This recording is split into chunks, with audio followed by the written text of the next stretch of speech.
I never thought I'd be here, sitting in the living room of what used to be our house, feeling like a stranger in my own life.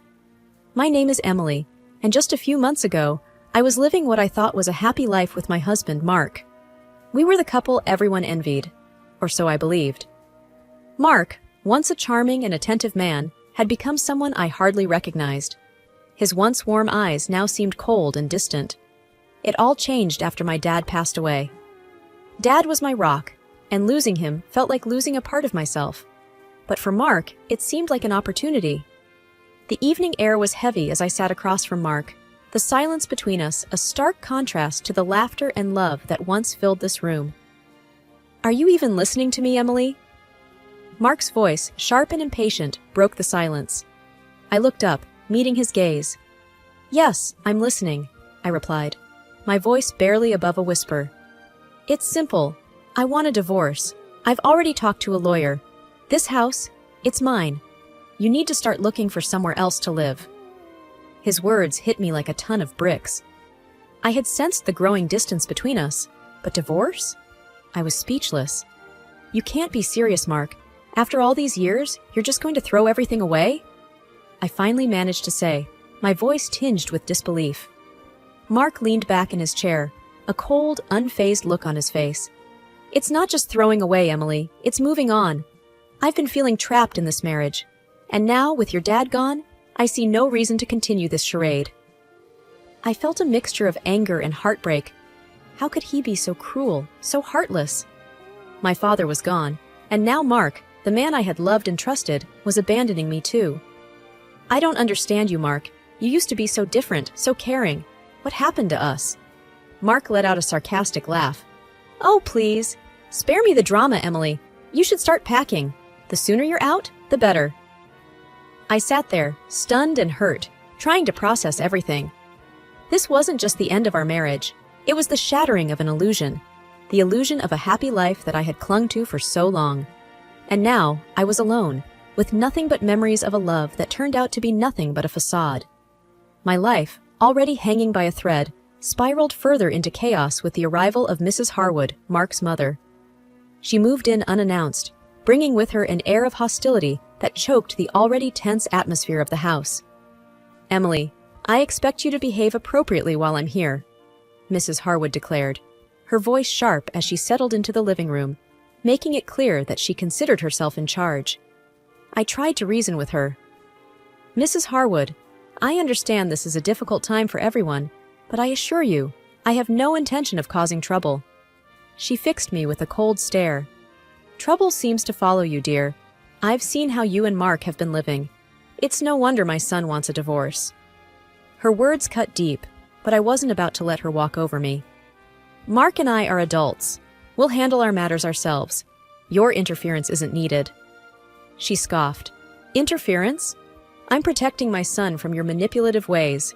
You've done enough damage already."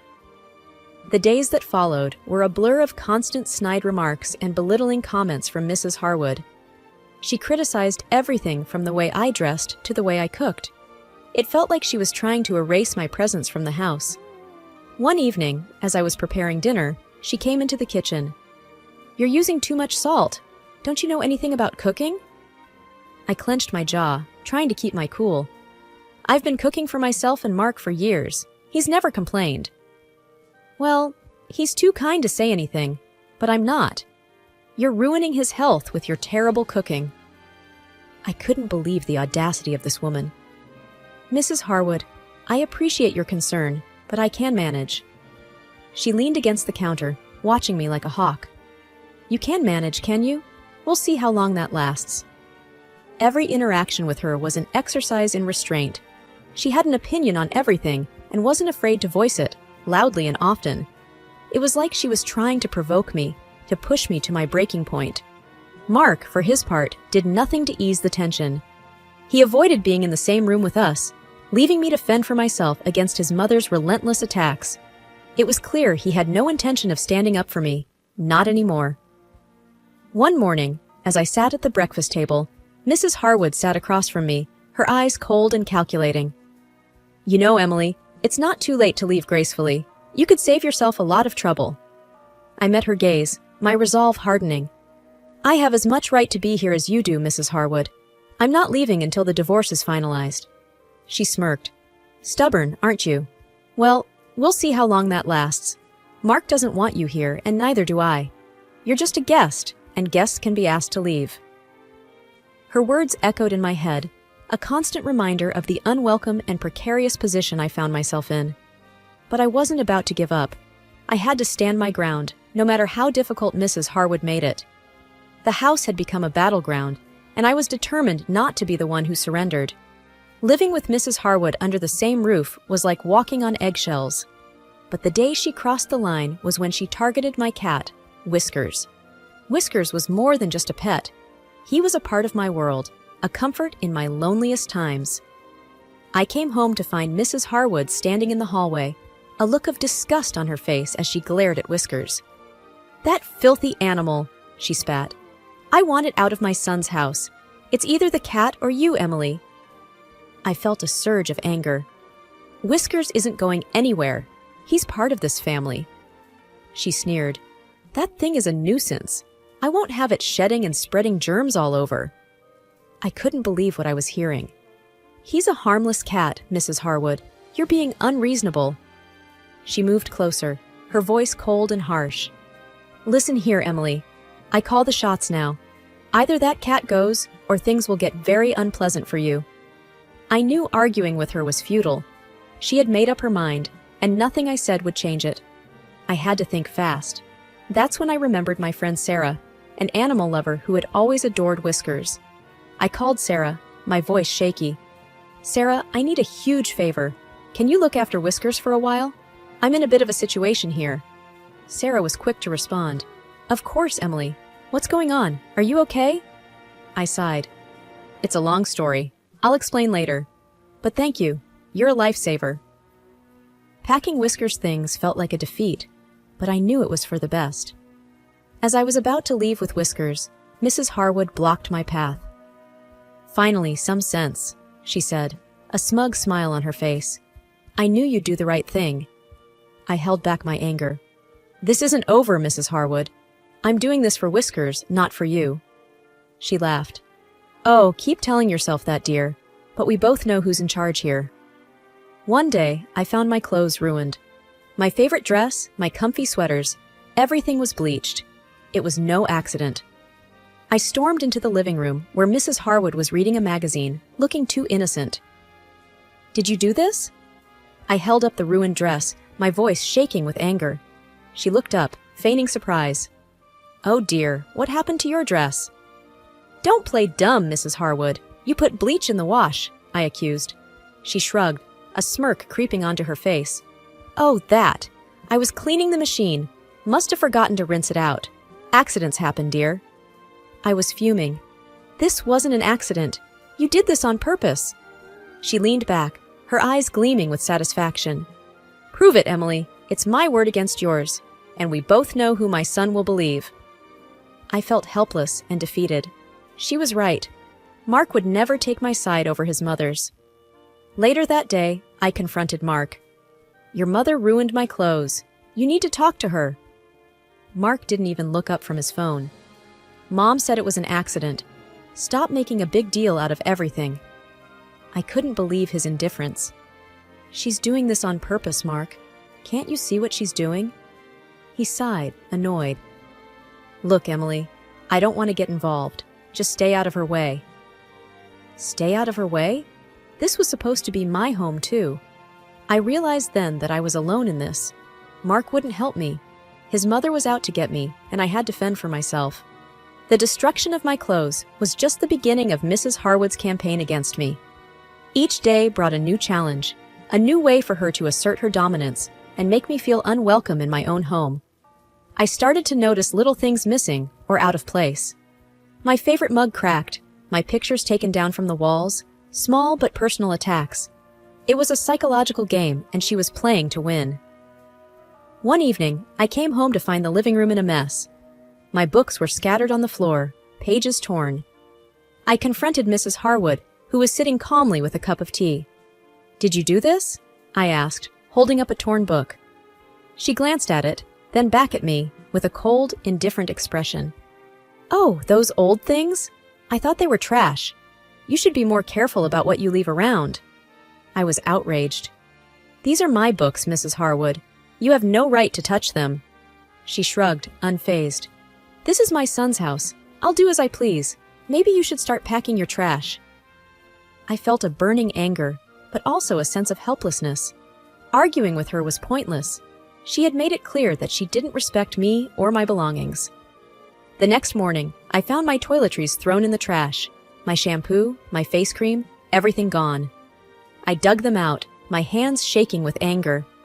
This was more than just petty sabotage. It was a declaration of war. I confronted Mark again. Your mother threw away my toiletries. This has to stop. He barely glanced at me. Maybe it was a mistake. Just buy new ones. A mistake? She's doing this deliberately, Mark. Can't you see that? I was near tears, frustrated by his continued indifference. He stood up, his voice cold. I'm not getting into this, Emily. Sort it out with her. Sort it out with her? How was I supposed to sort out deliberate cruelty? I tried to keep to myself, to avoid Mrs. Harwood, but she seemed to take my avoidance as a challenge. She'd make loud, snide comments about me on the phone, ensuring I could hear every word. She'd accidentally spill things on the floor I'd just cleaned, watch me as I cleaned up, a satisfied smirk on her face. One afternoon, I found my laptop screen cracked. It was the last straw. I stormed into the kitchen, where Mrs. Harwood was humming to herself. What did you do to my laptop? I demanded, my voice shaking with rage. She turned, feigning ignorance. Oh, did something happen to your laptop? That's unfortunate. You did this, didn't you? You're trying to make my life hell. She leaned in, her voice a venomous whisper. You brought this on yourself, Emily. You're not wanted here.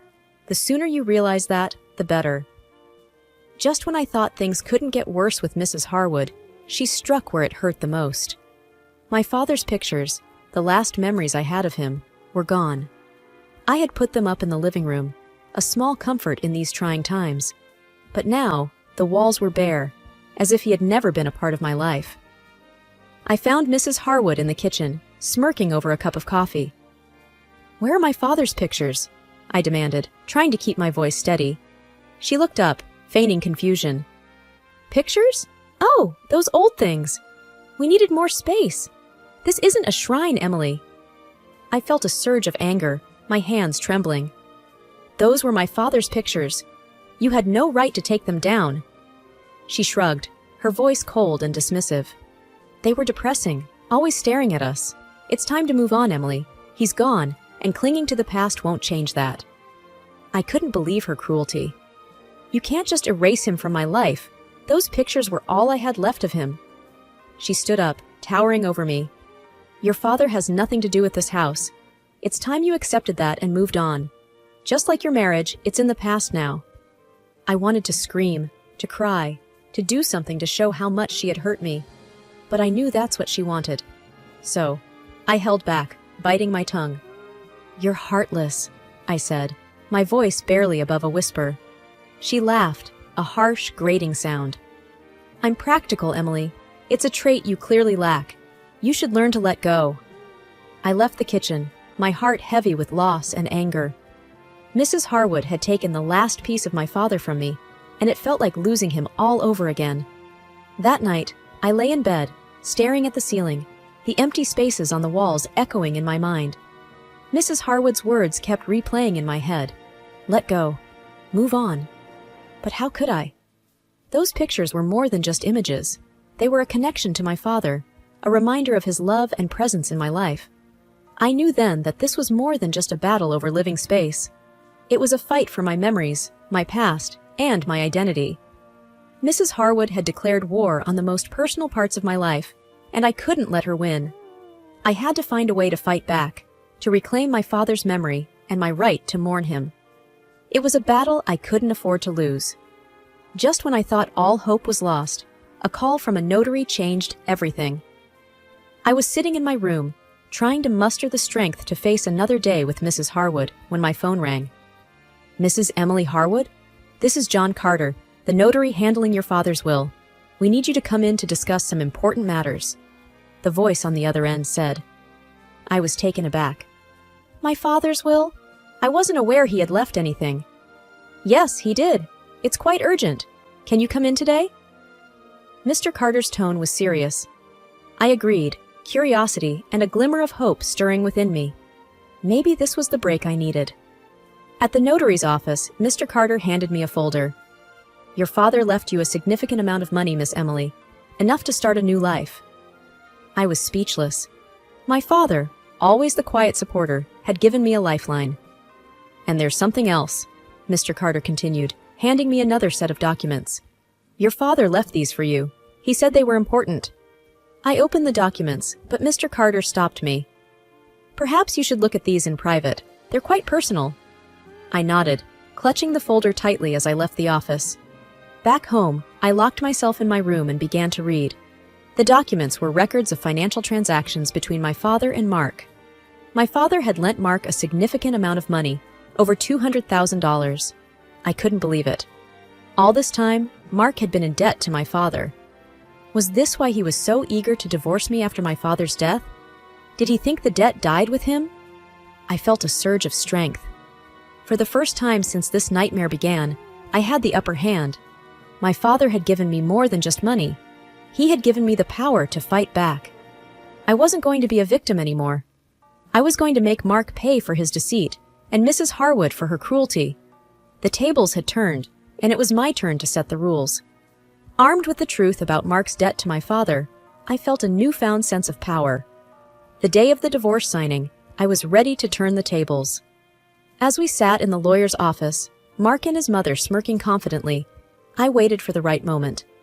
Just as Mark was about to sign, I spoke up. Before we finalize this, there's something you should know, Mark, I said, sliding the loan documents across the table.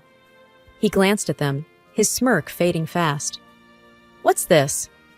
I leaned back, feeling in control for the first time in months. That's the debt you owe my father, over $200,000. And now, it's owed to me. Mrs. Harwood's eyes widened in shock. What debt? Mark, what is she talking about? Mark's face was a mask of panic. It's nothing, Mom. Just some old business between Emily's dad and me.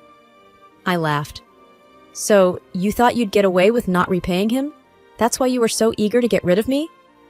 Mark didn't meet my eyes. It's complicated, Emily. I was in trouble, and your dad offered to help. I shook my head, disgusted. You were going to leave me with nothing while sitting on a debt you owed my father. You're despicable. He tried to touch me, but I backed away. You've been hiding this.